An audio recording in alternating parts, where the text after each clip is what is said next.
করতে গেলে প্রথমে আমার ইউটিউব চ্যানেল, পরে ফেসবুকে স্ট্রাইক মারার পরে আমি তোদেরকে বলেছিলাম তোরা যত স্ট্রাইক মারবি পাবলিক তোদেরকে নিয়ে তত রোস্ট করবে। কি মিলল তো আমার কথা?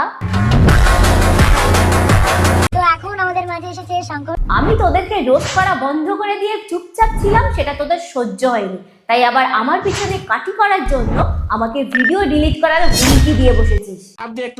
अब देख तू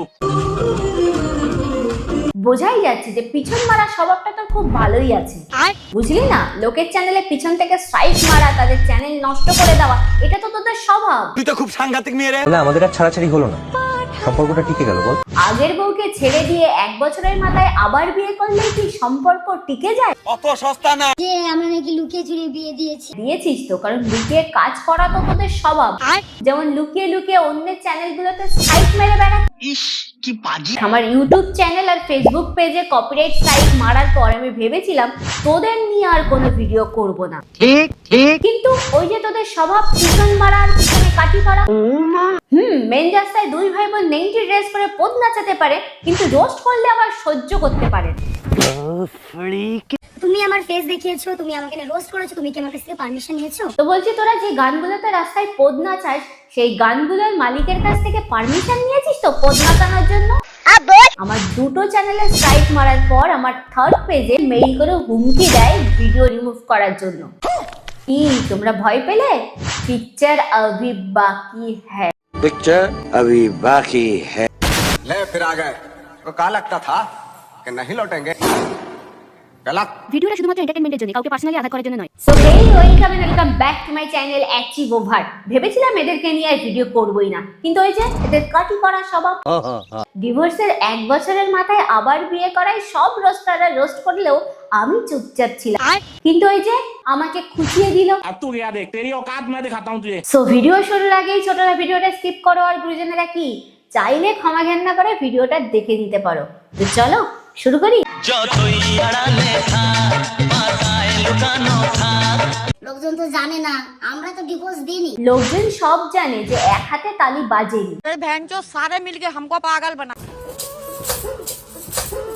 বাহ বাহ বাহ, কি সুন্দর বোন পাশে বসে দাদাকে দিয়ে বৌদিকে মার খাওয়াচ্ছে।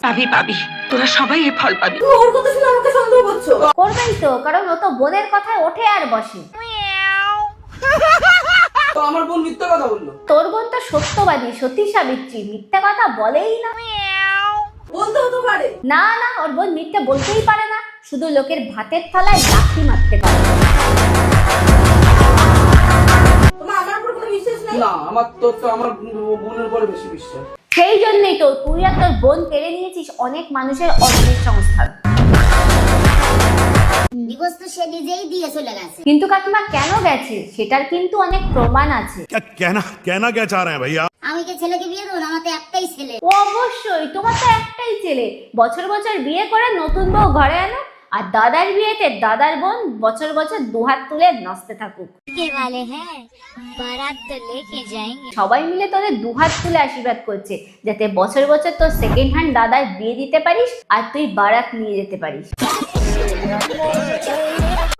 আজকে কোথায় যাব?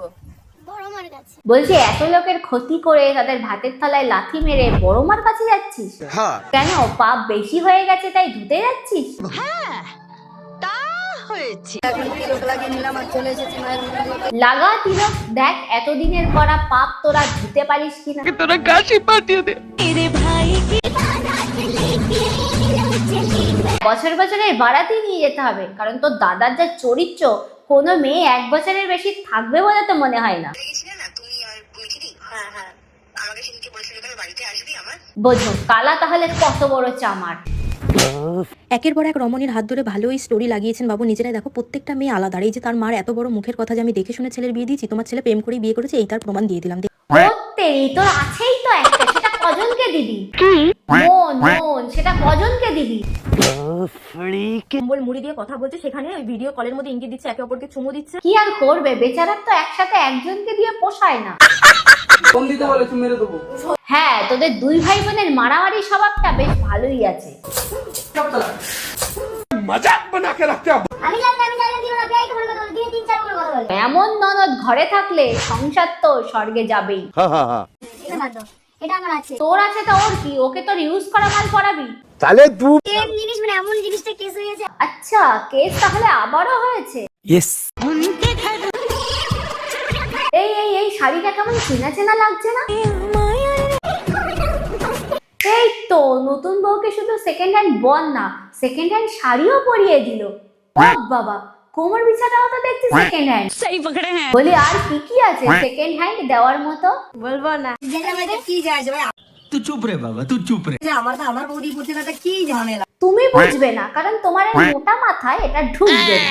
ठीक বলেছিস। টাকার গরমে লোকের চ্যানেলে স্ট্রাইক মারছিস, আর বৌদির জন্য রিসেপশনে একটা নতুন শাড়ি কেনার ক্ষমতা হয়নি। লজ্জা লাগা দরকার। রিসেপশন প্রত্যেকটা মেয়ের জীবনে একবারই আসে, বরটা না হয় ইউজ করা, তাই বলে শাড়িটাও ইউজ করা। হচ্ছে না লোকের প্রবলেম। তোর হবে কি করে? তোর মেইন জিনিসটাই তো সেকেন্ড হ্যান্ড বর। আসলে তুই যে বিয়ের পর কাকে সুখী করবি সেটাই দেখার বিষয়। এক সপ্তাহ লাগবে। বাহ, বোঝাই যাচ্ছে কতটা সুখী করবি। দাদা বোন দুজনেই দেখছি ভালোই মারতে পারে চর।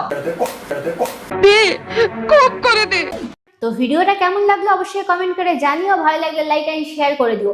আর হ্যাঁ, ইউটিউব থেকে যারা দেখছো তারা অবশ্যই চ্যানেলটাকে সাবস্ক্রাইব করে দিও, এবং ফেসবুক পেজ থেকে যারা দেখছো তারা কি পেজটাকে ফলো না করে যেও না।